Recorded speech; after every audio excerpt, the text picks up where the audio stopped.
प्रियजनों, मैं आपका आज के सुंदर दिन में स्वागत करती हूँ। दिल से अभिनंदन करती हूँ आपको। हैप्पी सैबत यीशु सहाय।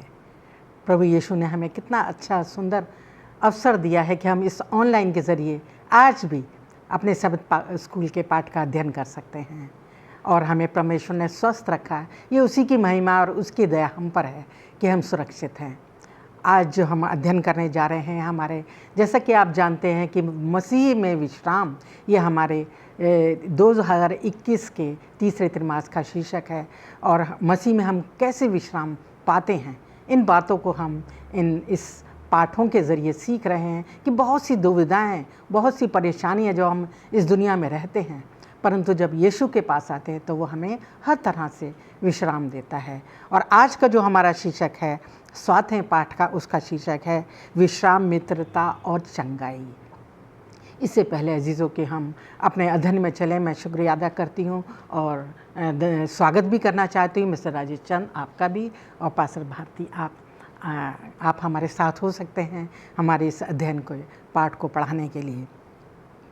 इससे पहले कि हम अध्ययन में चलें, मैं चाहती हूँ कि मिस्टर राजेश चंद हमारी दुआ में अगुवाई करें। आइए प्रार्थना करते हैं। हमारे सर्वशक्तिमान परमेश्वर, हम आपका बहुत बहुत धन्यवाद करते हैं इस अच्छे समय के लिए जो आपने हमें दिया है कि हम यहाँ पर इकट्ठे होकर इस सब स्कूल के अध्ययन में भाग ले सकते हैं। परमेश्वर, हम धन्यवाद करते हैं कि आपने हमें ये अवसर प्रदान किया है कि हम आपके लिए कुछ कार्य कर सकते हैं प्रभु। और जब हम इस पाठ को पढ़ते हैं और इससे सीखते हैं प्रभु, आप हमें बुद्धि और सामर्थ्य और शक्ति और ज्ञान दें ताकि हम इस पाठ को भली बात ही समझ सकें और जो बातें हम यहाँ से सीखते हैं वो हम अपने जीवन में उनका अनुसरण कर सकें।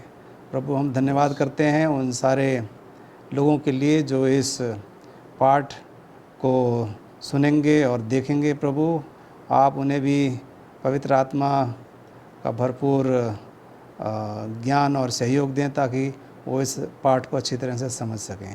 हम इस ऑनलाइन मिनिस्ट्री को आपके हाथ में सौंपते हैं प्रभु और आपसे प्रार्थना करते हैं कि आप हमें आशीष दें ताकि हम आपके इस महान कार्य को आगे बढ़ा सकें और जो आपने हमें मिशन दिया है हम उसको संपूर्ण कर सकें। ये छोटी विनती प्रभु यीशु मसीह के नाम से मांगते हैं, दया से सुने और ग्रहण करें। आमीन। आमीन।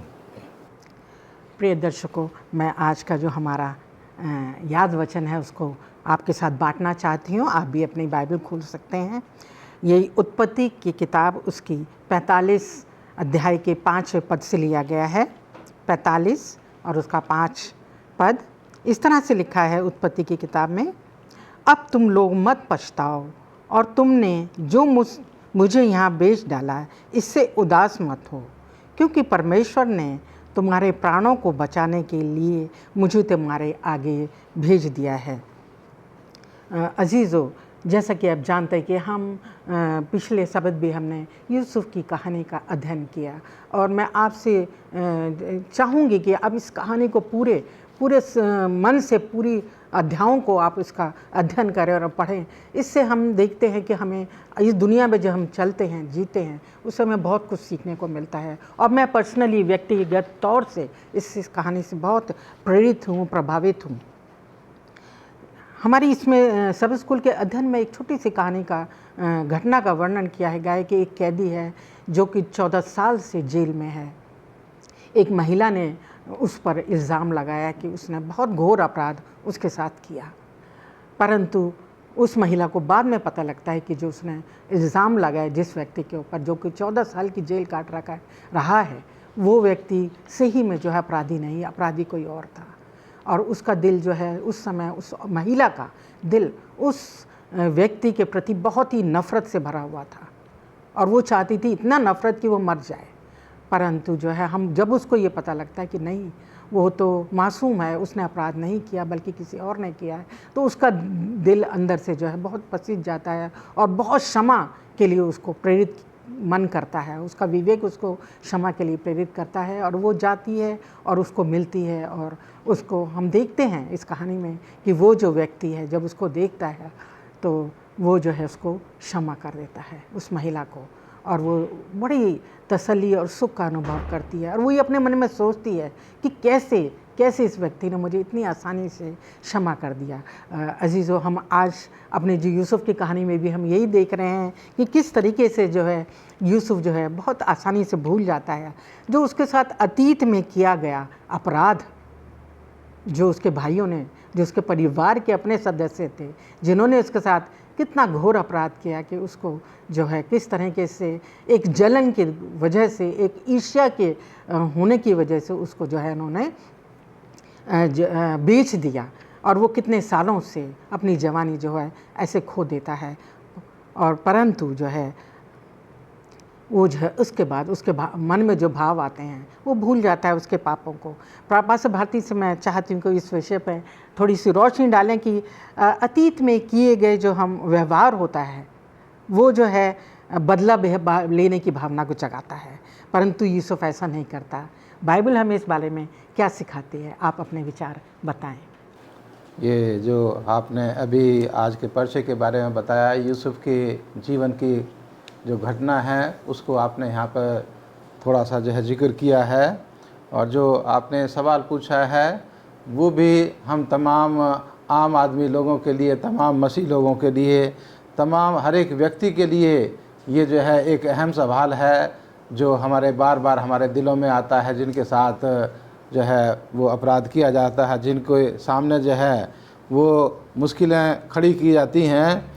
और यहाँ जो है यूसुफ के बारे में हम लोग खास करके सीख रहे हैं, और यहाँ हम देखते हैं कि इस वक्त जो है यूसुफ वो मिस्र का जो है वो प्राइम मिनिस्टर है, प्रधानमंत्री है, और इस वक्त जो उसके 10 भाई थे जिन्होंने उसके साथ अपराध किया था, जिसने उसके साथ बुरा बर्ताव किया था, अब वो उसके सामने खड़े हुए हैं।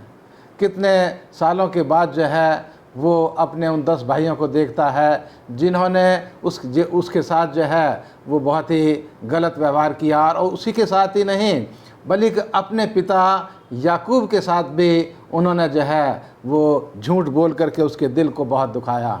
और यहाँ जो हम देखते हैं कि यूसुफ जब अपने उन 10 भाइयों को अपने सामने खड़े हुए पाता है तो वो अपने जीवन की उन पिछली घटनाओं को जो है उसके मन में जो है वो ताज़ा याद जो है वो ताज़ा हो जाती है, और वो सोचता है कि अब मैं इनके साथ क्या करूं, और उसका सामना वो परमेश्वर की मदद से करता है। जो आयत आपने पढ़ी कि उसने अपने आप को पूरी तरह से परमेश्वर के हाथों में समर्पित कर दिया था। आज के वक्त नहीं बल्कि जब वो उसके भाइयों ने उसको बेच दिया और वो ऊँट पर बैठ कर के जा रहा है, और उस वक्त देख रहा है कि अब मेरा परिवार छूट गया है पीछे, मेरे पिताजी जो हैं वो पीछे छूट गए हैं, मेरा देश जो है वो पीछे छूट गया है, और वो ऊँट पर बैठा हुआ अपने उन तमाम चीज़ों को सोचता है और देखता है कि मैं अब इस रास्ते से निकल रहा हूँ, और पता नहीं कि मेरे जीवन में कभी मुझे मौका मिलेगा इस रास्ते से दोबारा इन पेड़ों को देखने के लिए, इन पहाड़ों को देखने के लिए जो मेरे देश में पाए जाते हैं। लेकिन यहाँ कुछ सालों के बाद हम देखते हैं कि अब जब जो है वो अकाल पड़ा है तो इसके 10 भाई अपने पिताजी के कहने पर जो है वो मिस्र देश जाते हैं, और वहाँ वो एक मिस्र के प्रधानमंत्री से उनकी मुलाकात होती है। वो उसको नहीं पहचान पाते कि ये हमारा छोटा भाई है, क्योंकि वो जो है जो मिस्री लोग थे उनके माध्यम से वो उनके साथ बातचीत कर रहा था, लेकिन उसके दिमाग में वो सारी याद ताज़ा होती है जो उसके भाइयों ने उसके साथ किया था।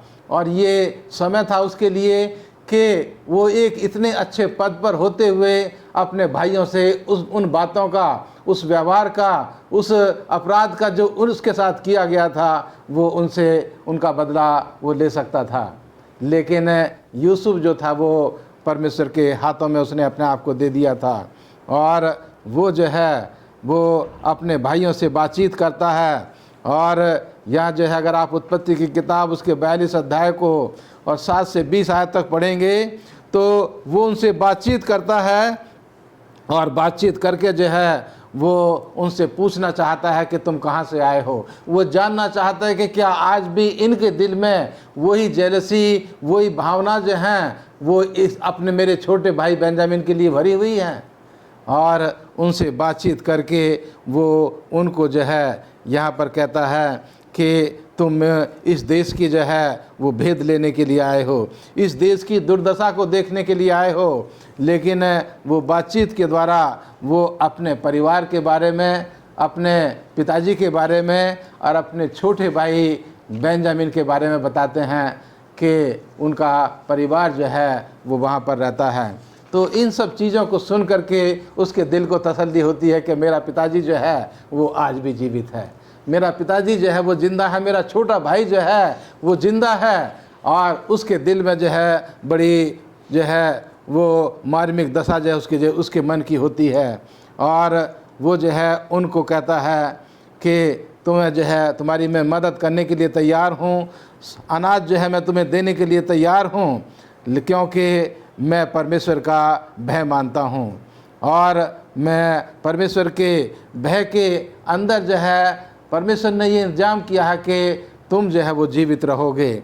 लेकिन इसके लिए तुम्हें जो है अपने में से एक जो तुम्हारा बड़ा भाई है उसको तुम्हें मेरे पास रखना होगा, और दोबारा जब तुम आओगे तो मेरे छोटे भाई जो तुम्हारा छोटा भाई है बेंजामिन उसको भी जो है वो साथ लेते हुए आओगे।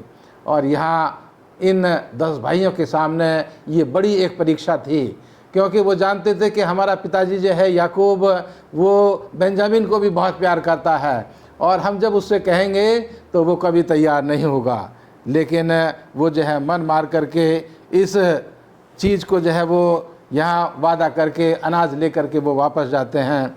और जो आपने बताया कि यूसुफ ने जो है वो परमेश्वर के भय में अपना जीवन जीना जो था वो सीख लिया था, और वो जानता था कि परमेश्वर जो है वो लोगों के गुनाहों को, लोगों के पापों को, लोगों के अपराधों को वो क्षमा करता है। और इसलिए इस समय जो है उसके मन में ये भावना आती है कि मैं कौन होता हूँ इन लोगों को सज़ा देने वाला।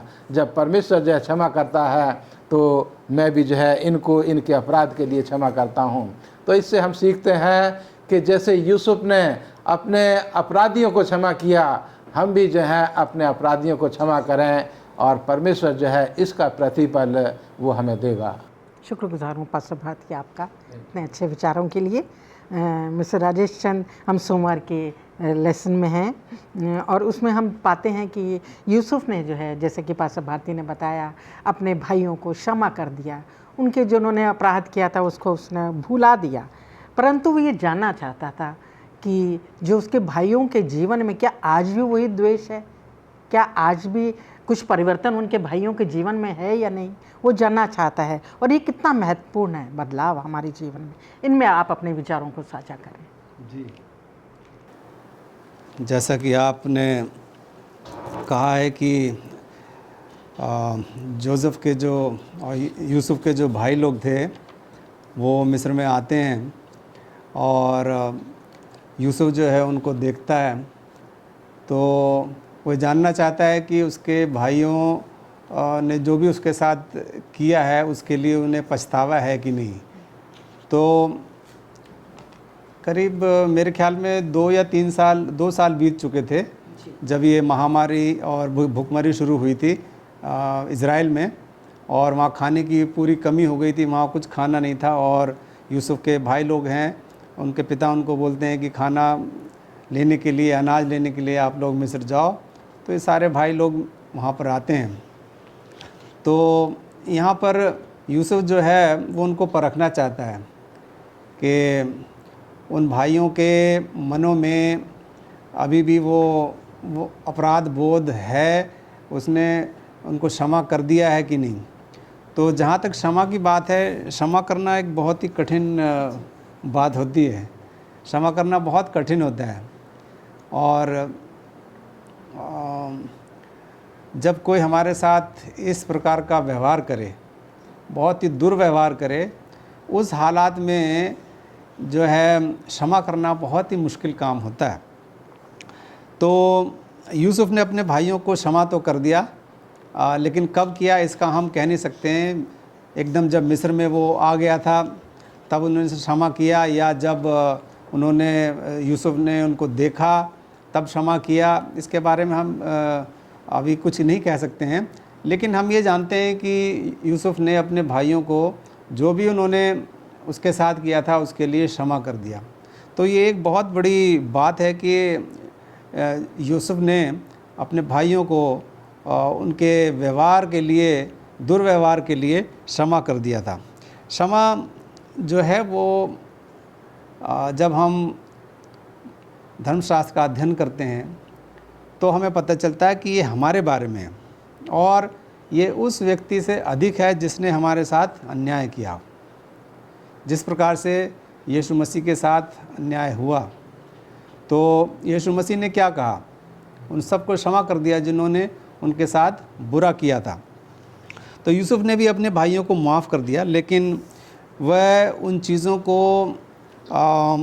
वैसा होने देने को तैयार नहीं है जिस तरीके से अतीत में या उसके बीते जीवन में हुआ था। इसलिए यूसुफ को ये सुनिश्चित करना है कि उसके भाई सचमुच बदल गए हैं या नहीं बदले हैं, उनके मनों में अभी भी यूसुफ के लिए किस प्रकार की भावना है, इसको सुनिश्चित करना है। तो इसके लिए हम उत्पत्ति की किताब उसका 42वां अध्याय और उसके 21 पद से 24 पद तक हम वहाँ पर पढ़ सकते हैं और उससे हमें पता चलता है। यूसुफ ने अपने भाइयों की जो बातचीत थी उसको उसने सुना था।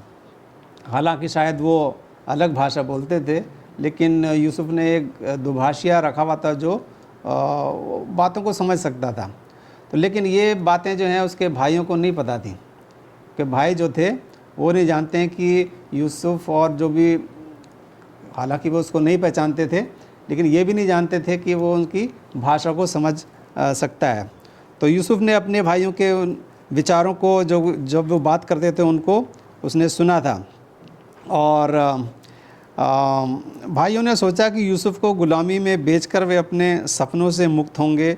उनके बारे में उनकी बुरी खबरें और उनके पिता को देखना जोसेफ को ये अच्छा लगता है।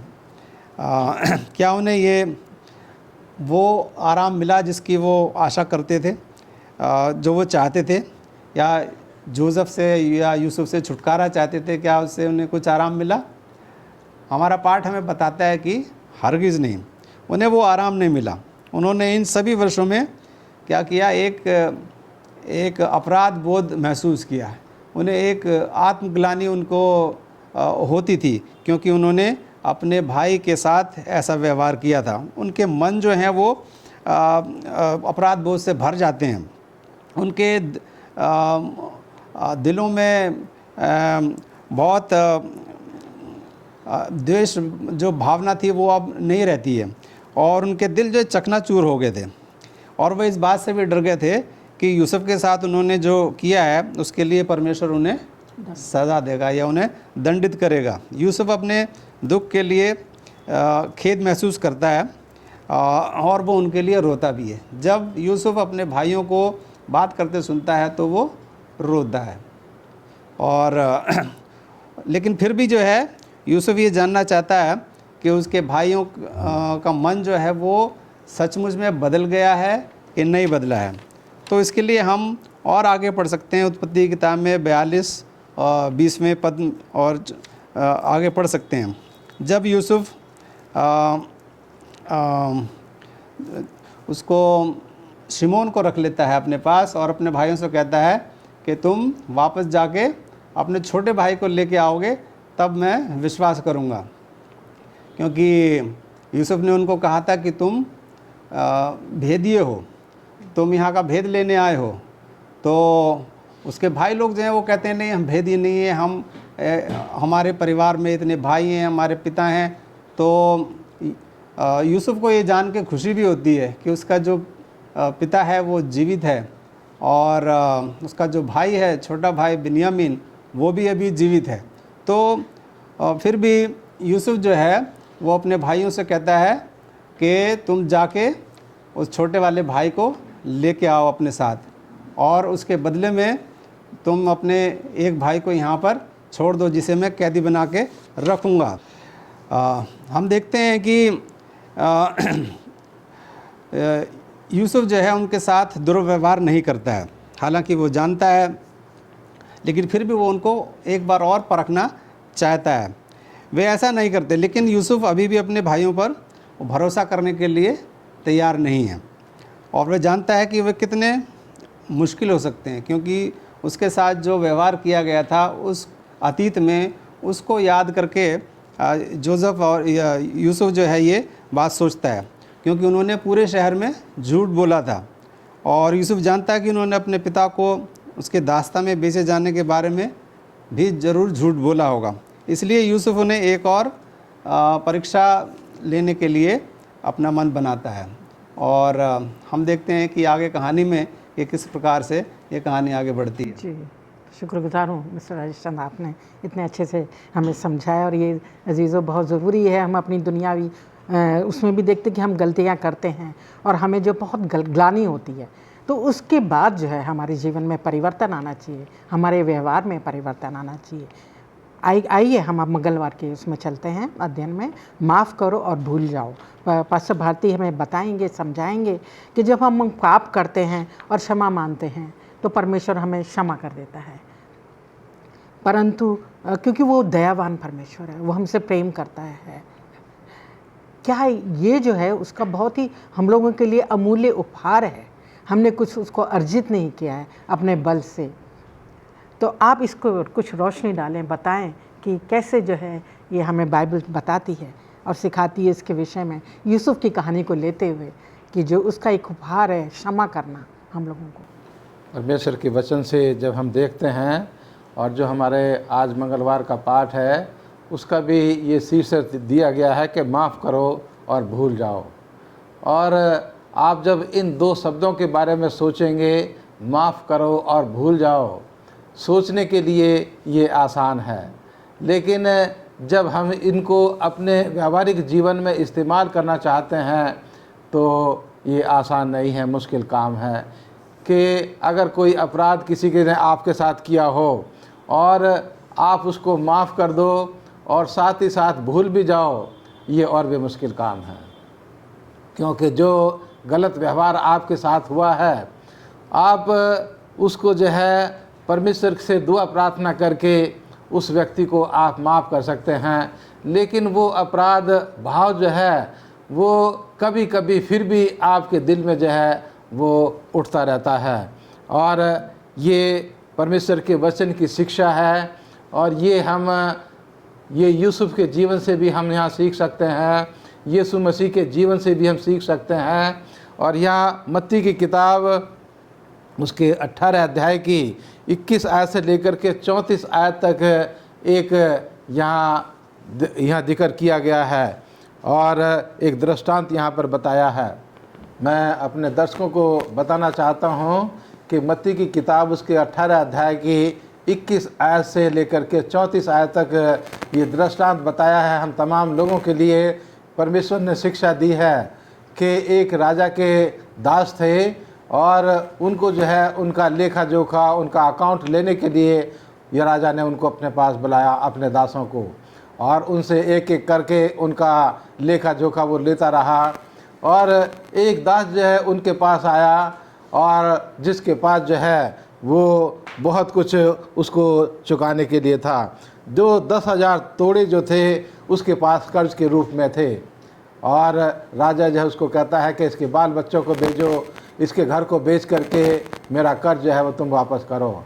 लेकिन वो दास राजा के चरणों में गिर करके उससे भीख मांगता है, उससे दया की भीख मांगता है, कहता है कि आप मुझे मौका दो, मैं मेहनत करके आपका सब कुछ जो है वो कर चुका दूंगा। और राजा जो है उसको माफ़ कर देता है। और जब वो दास वहाँ से बाहर निकलते हैं तो उनमें से एक दास जो है उस दास को जो है गला पकड़ के कहता है कि तेरे पास जो है मेरे 100 दिनार हैं, 100 रुपये हैं, तुम उनको अभी दो। और उसको वो मारता पीटता है। दूसरे दास जो थे वो उसको देखते हैं और जाकर के उसकी शिकायत राजा को कहते हैं। राजा उनको वापस बुलाता है और उनको जो है जिसने एक दास का जो था 100 रुपये के लिए केवल कॉलर पकड़ा था, उसकी पिटाई की थी, उसको जो है वो सज़ा देता है और बाकी को जो है वो माफ़ कर देता है। तो यहाँ अजी जो दिखाया गया है कि हम माफ़ करें तो हम भी माफ़ किए जाएंगे। अगर हम दूसरों को क्षमा करते हैं तो हमारा भी अपराध क्षमा किया जाएगा। और यीशु मसीह ने यही शिक्षा अपने तमाम लोगों को जो उसमें विश्वास करते हैं उनको ये शिक्षा दी है कि आइए हम एक दूसरे को माफ़ करें, जिस तरह से यूसुफ ने भी अपने भाइयों को माफ़ कर दिया।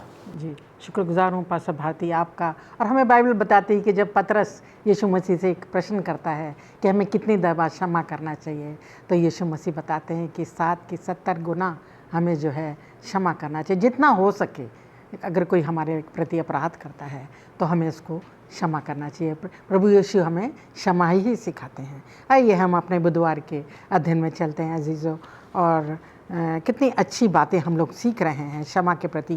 क्षमा को व्यक्तिगत बनाना, यह हमारे बुधवार का शीर्षक है। और मैं चाहती हूँ मिस्टर राजेश चंद हमें बताएं कि जब कई बार बहुत घोर अपराध किया जाता है किसी के प्रति, और उसको क्षमा देना उतना आसान नहीं होता, क्योंकि दिल में जो है वो कष्ट, वो जो उसकी अपराध से बनता है, शारीरिक कष्ट, मानसिक कष्ट, वो बना रहता है, जाता नहीं। तो और कभी कभी जो है उस व्यक्ति का जीवन बर्बाद हो जाता है जिसने अपराध नहीं भी किया और उसको सज़ा मिल रही होती है। अगर हम अपनी कहानी को देखें जो हमारी उसमें बताई गई है, इसके विषय में आप क्या कहना चाहेंगे? बाइबल हमें क्या सिखाते हैं? यीशु मसीह हमें इस विषय में क्या सिखाते हैं? क्षमा को व्यक्तिगत बनाना, देखिए क्षमा को व्यक्तिगत बनाना भी एक बहुत ही कठिन काम होता है। और इसके शुरू में ही पहली लाइन में ही यहाँ पर एक सवाल किया गया है, क्या आपको किसी को माफ़ करने की ज़रूरत है? तो हमें माफ़ करने की ज़रूरत कब होती है? जब हम आहत होते हैं, जब कोई हमारे प्रति बुराई करता है या कुछ ख़राब करता है हमारे साथ, तो हम आहत होते हैं। और जब हम आहत होते हैं तो हमारे हृदय में गुस्सा होता है, हमारे मन में उस व्यक्ति के प्रति गुस्सा भरा होता है। तो देखिए यहाँ पे ये दो चीज़ें बहुत ही अहम हैं, बहुत ही ज़रूरी हैं, गुस्सा और क्षमा। तो जब तक हमारे मनों में गुस्सा रहेगा तब तक हम क्षमा नहीं कर सकते। क्षमा करना बहुत कठिन होगा उस हालात में जब हमारे मनों में गुस्सा भरा होगा उस व्यक्ति के प्रति। तो सबसे पहले तो हमें अपने मनों से गुस्से को निकालना है, और हमें इस बात को भी महसूस करना है, हमें स्वीकार करना है कि हम आहत हैं। यदि हम आहत हैं तो हमें क्षमा करने की ज़रूरत है। और क्षमा हम जब भी कर पाएंगे जब हम उस गुस्से को अपने मनों से निकाल देंगे। तो ये दो चीज़ें बहुत ही ज़रूरी हैं। और हमारा गुस्सा होना भी एक स्वाभाविक बात है। जब हम हमारे प्रति कोई बुराई करता है तो ये बहुत ही स्वाभाविक बात है कि हम गुस्सा हो जाते हैं।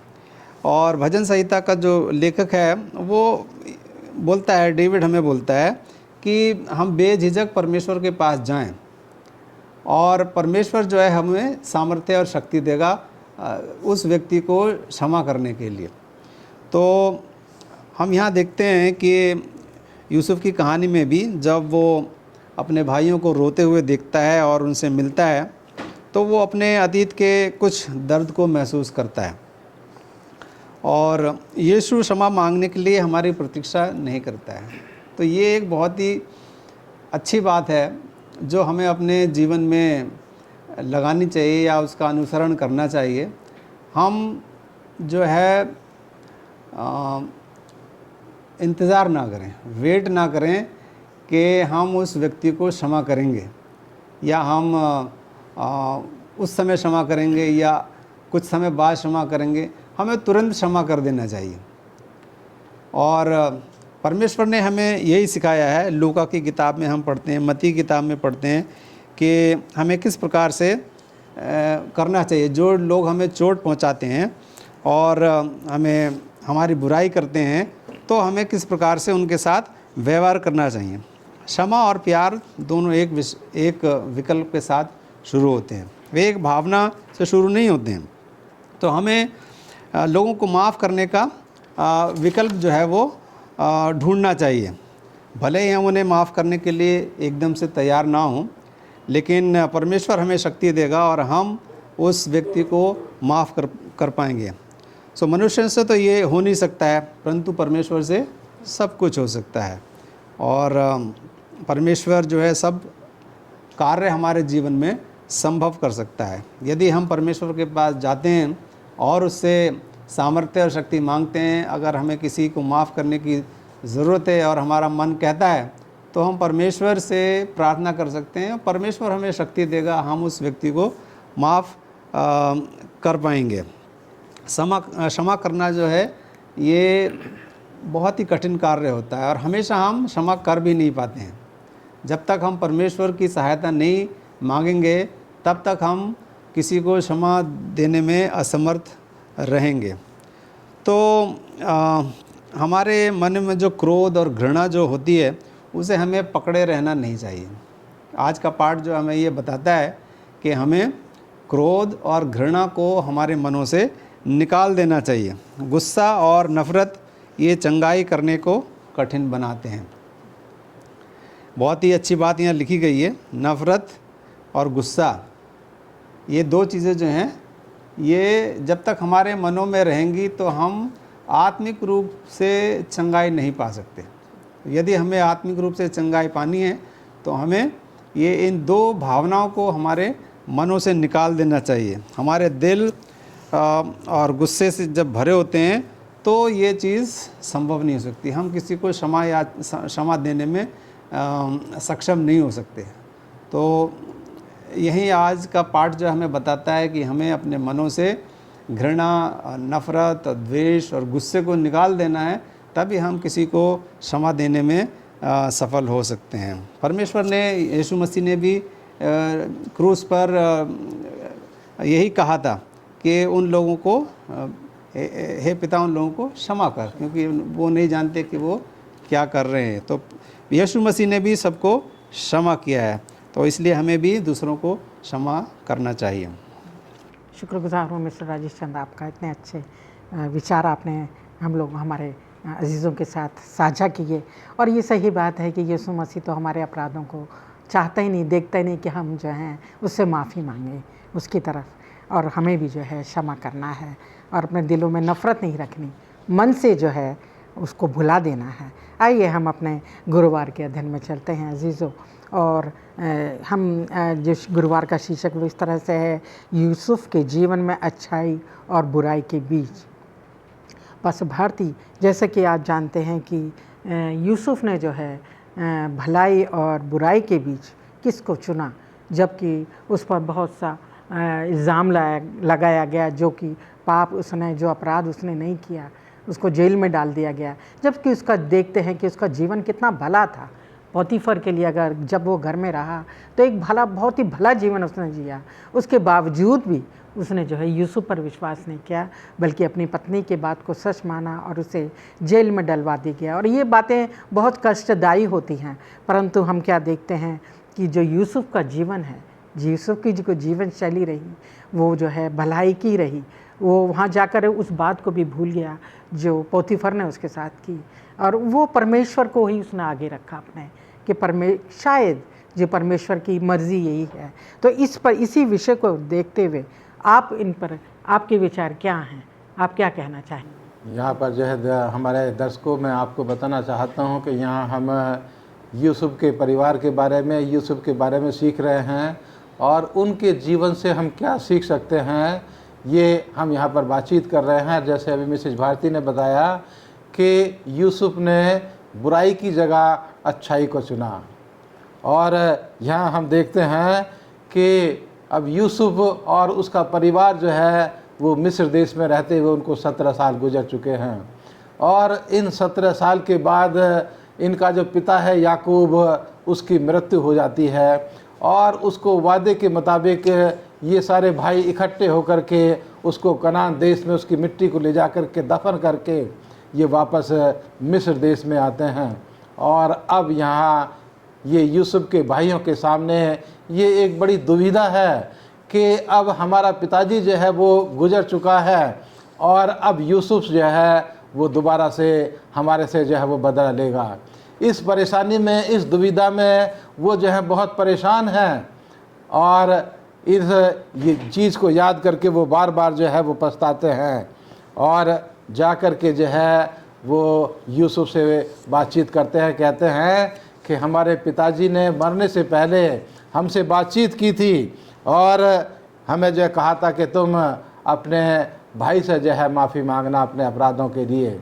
और अब जो है ये सारे भाई इकट्ठा होकर के अपने भाई के पास आते हैं, यूसुफ के पास आते हैं और उसको बताते हैं कि हमने जो है वो अपराध किया है, हमारे अपराधों को क्षमा कर, हमने तेरे साथ बुराई की है और तू जो है हमारे अपराधों को जो है, हमारी बुराई को जो है तू माफ़ कर दे।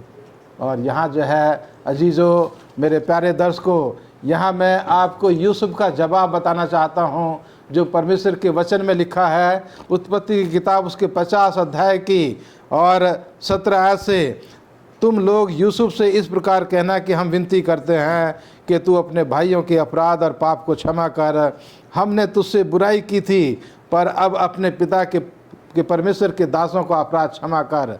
उनकी ये बातें सुन करके यूसुफ रो पड़ा। उनके अपने भाइयों की इन बातों को सुन करके जो है यूसुफ की आंखों में आंसू आ जाते हैं और उसके भाई आप भी जाकर उसके सामने गिर पड़ते हैं और कहते हैं, देख हम तेरे दास हैं। यूसुफ ने उनसे कहा, मत डरो। यूसुफ ने उनसे कहा, मत डरो, क्या मैं परमेश्वर की जगह पर हूँ? क्या मैं परमेश्वर की जगह पर हूँ? यद्यपि तुम लोगों ने मेरे लिए बुराई का विचार किया था, परंतु परमेश्वर ने उसी बात में भलाई का विचार किया, जिससे ये ऐसा हो जैसा आज के दिन प्रकट है कि बहुत से लोगों के प्राण बचे हैं।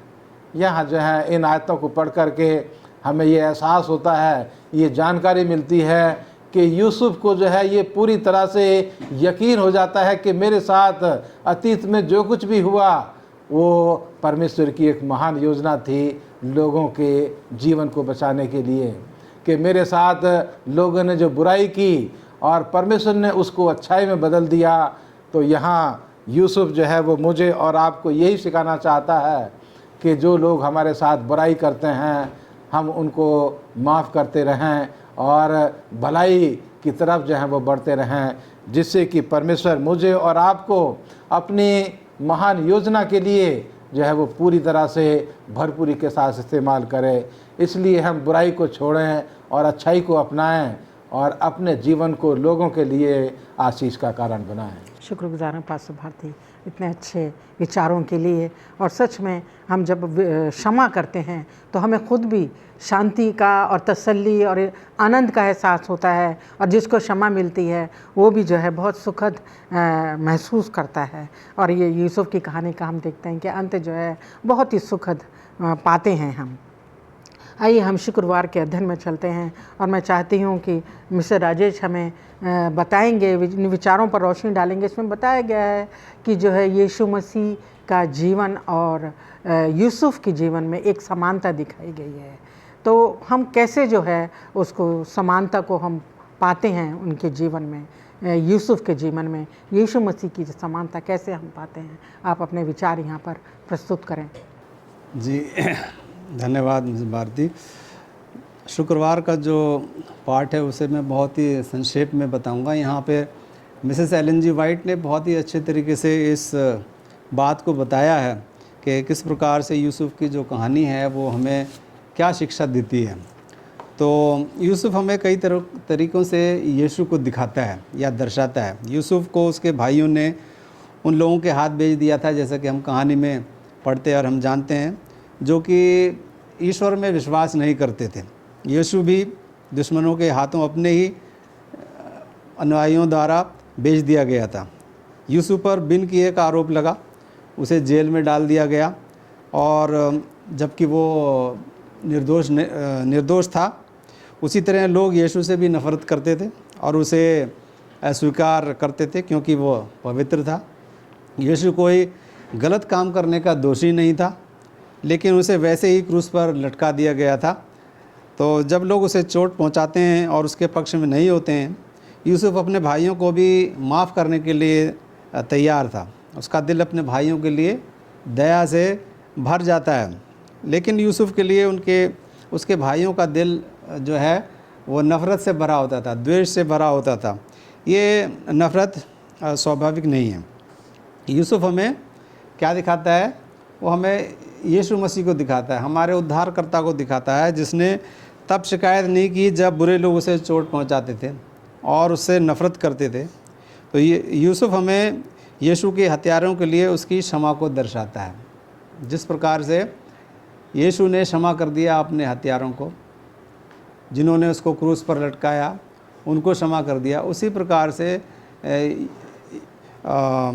यूसुफ ने भी अपने भाइयों को क्षमा किया और हमें यह दिखाया कि यीशु उन सभी लोगों को क्षमा करता है जो उसके पास आते हैं और अपने पापों को स्वीकार करते हैं और जो क्षमा चाहते हैं।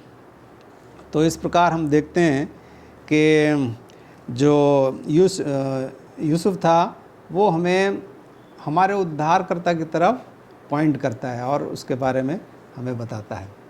शुक्रगुजार हूँ मिस्टर राजेश चंद, आपने बहुत ही अच्छे ढंग से हमें सिखाया और मैं शुक्रगुजार हूँ पास्टर आर भारती आपका और मिस्टर राजेश चंद आपका कि अपने इतने अच्छे विचारों को यूसुफ की कहानी को लेते हुए आपने अपने विचारों को साझा किया। अजीज़ों, जिस तरह से यूसुफ की कहानी हमारे बाइबल में दी गई है और वो हमारे जीवन शैली के लिए, हमारे इस दुनिया में जो हम व्यवहार करते हैं उसके विषय में हमें सिखाती है। और जितनी भी कहानियाँ हैं बाइबल में, मैंने पहले भी ये बात बोला है कि उससे हमें बहुत ही अच्छी शिक्षा मिलती है। अगर हम इन बाइबल की सच्ची कहानियों को दूसरों के साथ साझा करें और उनको अपने जीवन में भी उसका बर्ताव लाएं, वही व्यवहार में लाएं, जैसे कि यूसुफ की ज़िंदगी में देखते हैं कि उसके साथ जो भी बीता उसको उसने सकारात्मक ढंग से लिया, पॉजिटिव वे में लिया, उसको उसने नेगेटिव या नफ़रत की तरह नहीं देखा और वो परमेश्वर के जीवन में अपने आप को समर्पित करते हुए आगे बढ़ता गया।